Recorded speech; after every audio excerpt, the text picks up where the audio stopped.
The local government of Kidapawan City is considering a design for tricycles to adopt to the new normal.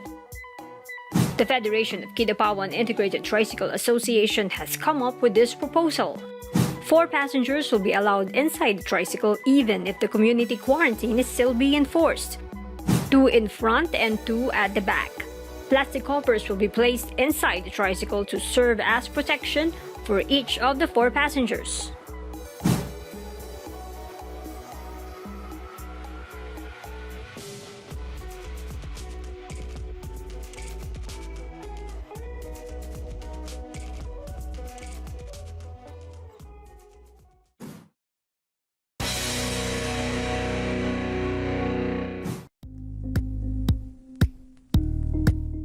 Thank you for watching Politiko TV. Please like and subscribe to our channel for more videos.